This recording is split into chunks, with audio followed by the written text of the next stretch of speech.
आपके अपने पसंदीदा यूट्यूब चैनल खुशहाल ज़िंदगी टीवी का लक्ष्य आपको किसी भी तरीके से डोमिनेट करना नहीं है, ना ही आपके धर्म, मत, मज़हब और परंपरा के खिलाफ बोलना है।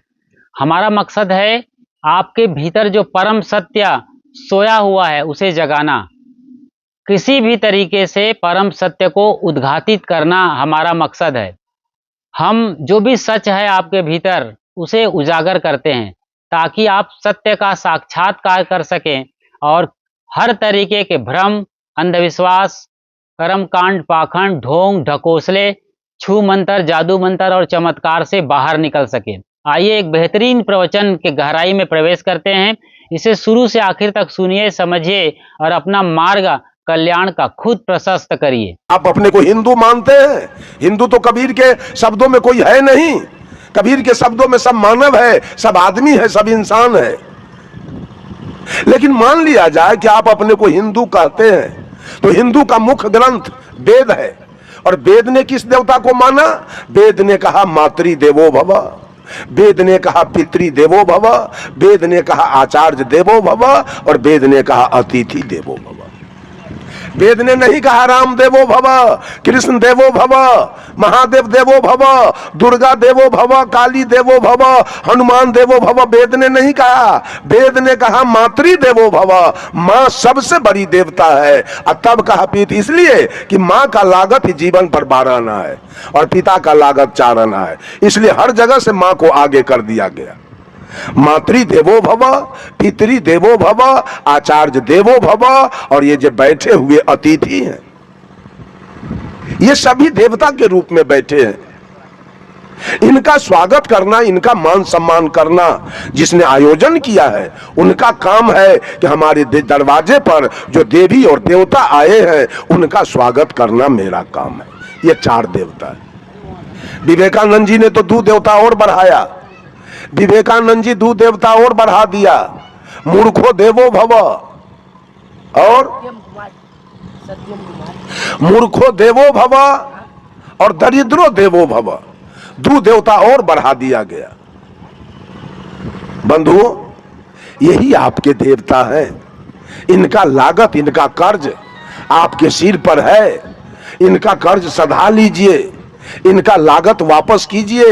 अगर आप वापस नहीं करते हैं और जिंदगी भर अंधश्रद्धा में पड़कर जहां तहां अगरबत्ती बार रहे हैं, जहां तहां पानी ढार रहे हैं, जहां तहां नमस्कार प्रणाम कर रहे हैं, ये सारा कर्जा बकाया रहेगा और आपको कभी मुक्ति मिलने वाली और कभी कल्याण मिलने वाला नहीं होगा। अंत में आपको नरकगामी बन जाना पड़ेगा। लोग चमत्कार दिखा दिखा करके, शीश के आंख में गर्दा झोंक झोंक करके अपना गुरुओं धंधा कैसे रफ्तार पकड़े इसके जुगाड़ में चमत्कार की बात बराबर करते रहते हैं।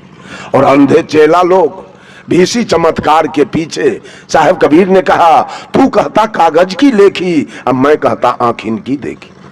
कारण 3 है, उपादान कारण, निमित्त कारण और साधारण कारण।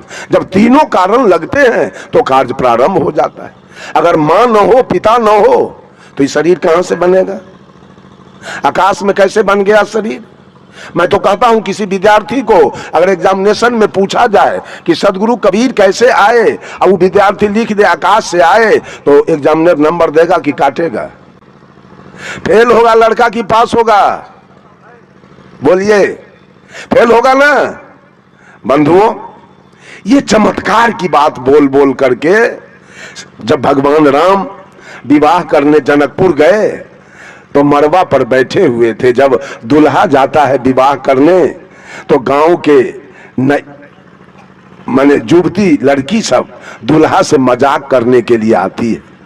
जब राम मरवा पर बैठे थे तो जनकपुर के लड़की सब, युवती सब आ गई और भगवान राम से कहती है, ए पाहुन जी, अति उदार कर तू तीदार, अवधपुरी की बामा, खीर खाए पैदा सुत करती, पति कर कुछ नहीं काम। ये पाहुन जी, आपके अयोध्या के नारी सब इतना उदार विचार की है, खीरे खा के बच्चा पैदा करती है, दुल्हा के कोई जरूरी नहीं। अयोध्या में दुल्हा के कोई जरूरी नहीं है, खीर से बच्चा पैदा होता है। भगवान राम तो लजा गए। सखी बचन सुन के रघुनंदन बोले मृदु मुस्काते, आपन चाल छिपा बहु प्यारी करहु आन की बात। भगवान राम मरवा पर कहते हैं, कोई नहीं जन्मे मातु पिता बिनु बांधे वेद की नीति, तुम्हारे तो सब मही से उपजे हमरे अस नहीं रीति। कहा क्या अपना शिकायत छिपाती हो और हमको बेइज्जत करने आई हो मरवा पर। अरे यही ना कहने आई हो कि अयोध्या में खीर से बच्चा पैदा होता है, दुल्हा के जरूरी ना है। तो हम भी सुने हैं जनकपुर में खेत से बच्चा पैदा होता है, दुल्हन के जरूरी ना। ये चमत्कार की बात सब, झूठ फूस की बात सब बता बता करके इस भोली भाली जनता के, देखिए अध्यात्म में, अध्यात्म जिसका नाम है उसमें कोई मिलावटबाजी करता है, उसमें कोई झूठ फेंकता है, उसमें कोई गलत बात बोलता है, तो उसके ऐसा गद्दार इस धरती पर कोई नहीं माना जाएगा। क्यों दूध में पानी मिलाया गया उतना नुकसान नहीं होगा, आटा में चोकर मिलाया गया उतना नुकसान नहीं होगा, घी में डलडा मिलाया गया उतना नुकसान नहीं है, चावल में कंकर मिलाया गया उतना नुकसान नहीं है, लेकिन अध्यात्म में चमत्कार मिलाया गया तो जनता के लिए स्वर्ग नरक का सवाल पैदा लेता है, कल्याण का सवाल पैदा लेता है। ये मिलावटबाजी करने वाले एक नंबर के हत्यारा माने जाएंगे। किसी के जीवन को इन्होंने नुकसान पहुंचाना शुरू किया है। बंधुओं, जरा इस पर विचार किया जाए। मैंने कहा श्रद्धावादी बनो तो मां के प्रति श्रद्धा रखो, इसलिए कि मां का दिया हुआ ये तन है आपका, मां का दिया हुआ ये तन है। और आपको पढ़ा लिखा के इंजीनियर कौन बनाया था, डॉक्टर कौन बनाया था, प्रोफेसर कौन बनाया था, एसपी डीएसपी कौन बनाया था, कलेक्टर कौन बनाया था? पिता ने। सारा खर्चा देकर, मजदूरी करके, बटैया जोत के, ठीका जोत के, मवेशी पाल के, दुकानदारी करके, आधा पेट खा करके, फाटल कपड़ा पहन के, और आपके लिए सब कुछ किया। वही पिता ने आपको इंजीनियर, डॉक्टर, प्रोफेसर बनाया। उसी पिता ने आपके लिए जमीन खरीदा, उसी पिता ने आपके लिए महल मकान बनाया, उसी पिता ने आपके लिए गाड़ी घोड़ा खरीदा, उसी पिता ने आपके लिए गाय भैंस खरीदा, और उसी पिता ने आपका विवाह शादी कराया। आज बेटा किसका पूजा कर रहा है, किसका लागत है मेरे जीवन में? गौर कीजिए, मेरे जीवन में किसका लागत है, किसकी पूजा होनी चाहिए? साहब कबीर ने कहा पिता की सेवा होनी चाहिए, मां की सेवा होनी चाहिए और पिता की सेवा होनी चाहिए। ये दोनों का लागत मेरे जीवन में है। मां ने तन दिया है और पिता ने धन दिया है। और तीसरा, हम मांस खा रहे थे, मछली खा रहे थे, ताड़ी दारू पी रहे थे, गांजा भांग पी रहे थे, बीड़ी सिगरेट पी रहे थे, हम चोरी बेईमानी दलाली घुसखोरी कर रहे थे। बंधुओं,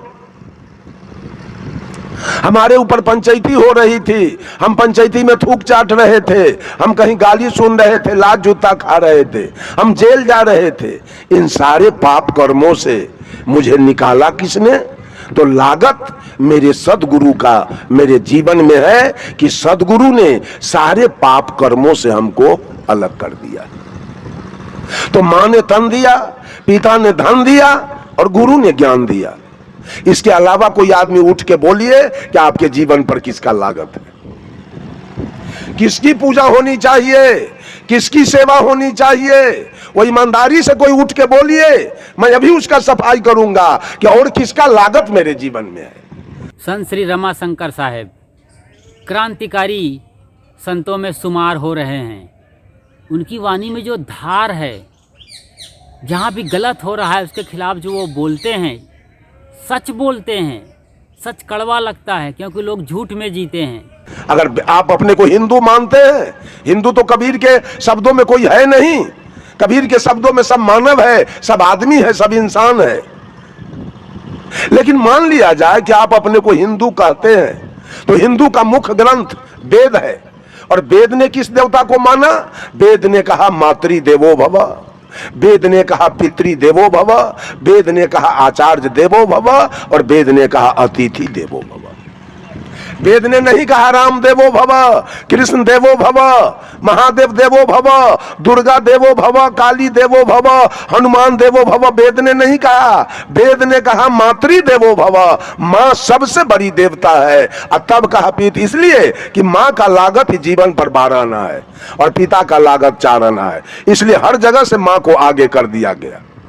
मातृ देवो भव, पितृ देवो भव, आचार्य देवो भव, और ये जो बैठे हुए अतिथि हैं, ये सभी देवता के रूप में बैठे हैं। इनका स्वागत करना, इनका मान सम्मान करना जिसने आयोजन किया है, उनका काम है कि हमारे दरवाजे पर जो देवी और देवता आए हैं उनका स्वागत करना मेरा काम है। ये 4 देवता है। विवेकानंद जी ने तो 2 देवता और बढ़ाया।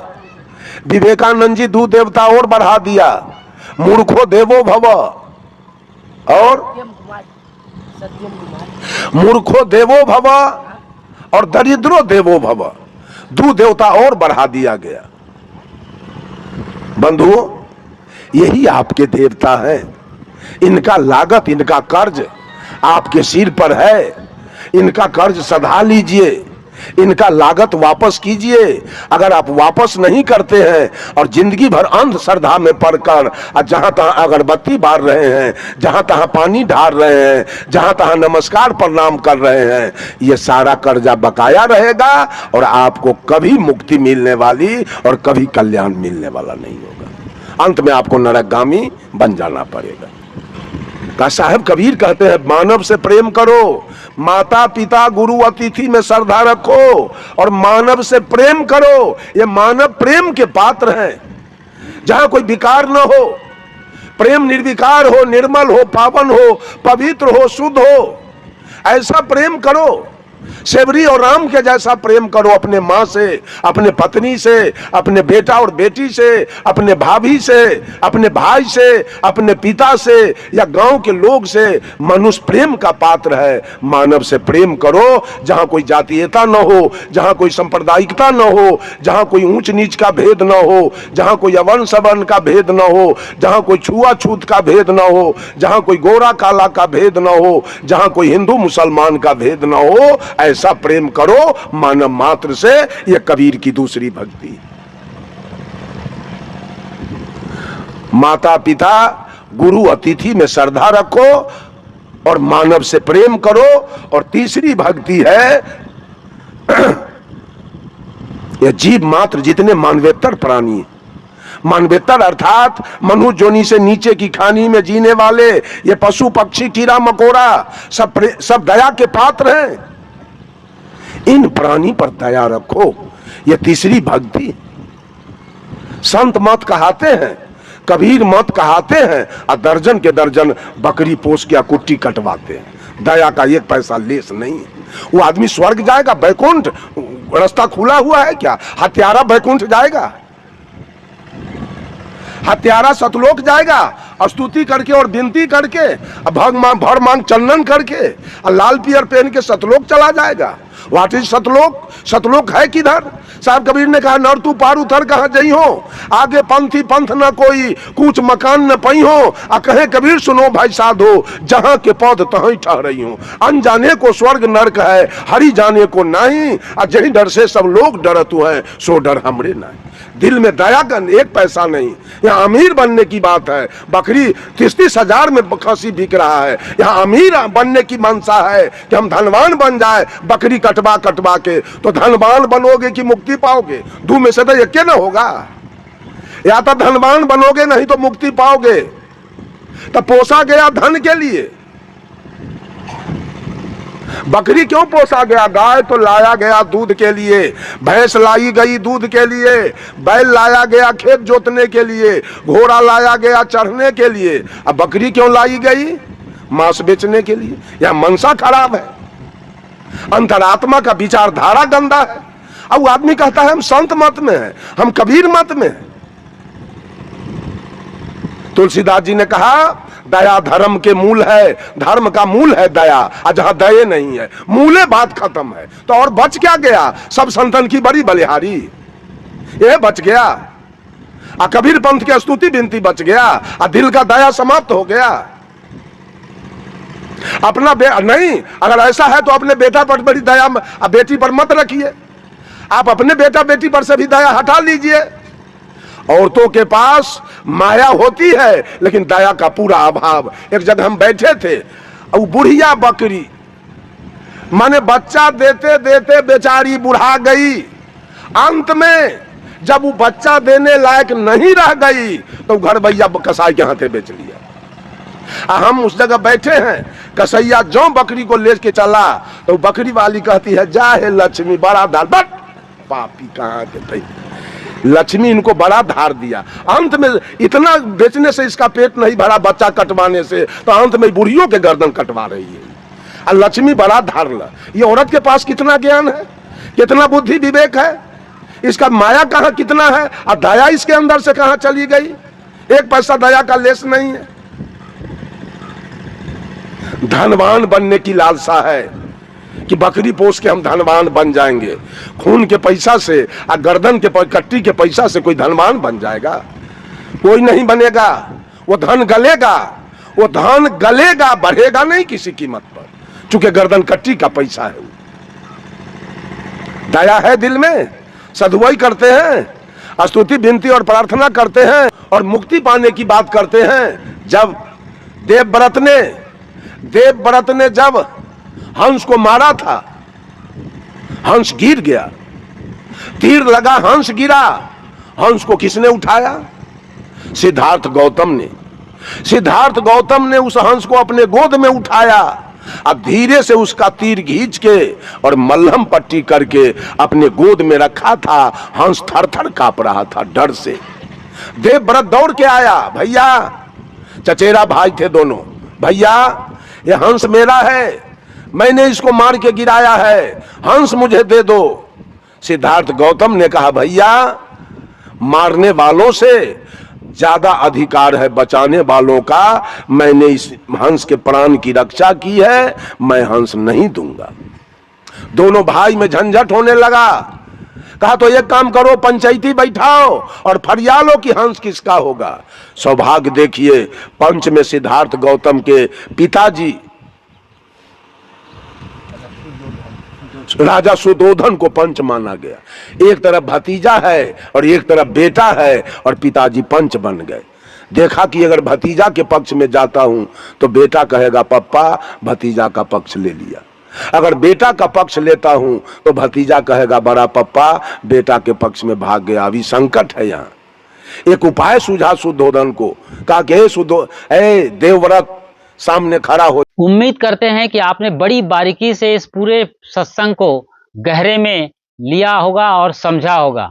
सचमुच में आंखें खोल देने वाला ये सत्संग प्रवचन है। इसी तरीके से आप गहराई में जाकर सद्गुरु संतों के प्रवचनों को समझिए और अपने भीतर जो भी अंधेरा है, जो भी अंदर में कचरा है, उसे बाहर निकालिए ताकि आपका जीवन सार्थक हो सके और आप जीते जी मुक्ति का अनुभव कर सकें। खुशहाल जिंदगी टीवी यूट्यूब चैनल पर बिल्कुल नए हैं तो फौरन सब्सक्राइब कर लीजिए, जो कि एक बिल्कुल ही निःशुल्क प्रक्रिया है। और जैसे ही बेल आइकन को प्रेस कर नोटिफिकेशन की घंटी बजा देते हैं और ऑल या सभी को सेलेक्ट कर लेते हैं, हम जब भी लाइव आएंगे या नई वीडियो अपलोड करेंगे तो सबसे पहली उसकी सूचना आपको तुरंत मिल जाएगी। मिलते हैं जल्द ही एक नई वीडियो में, तब तक अपना और अपनों का ख्याल रखिए। शुक्रिया, साधुवाद और साहिब बंदगी।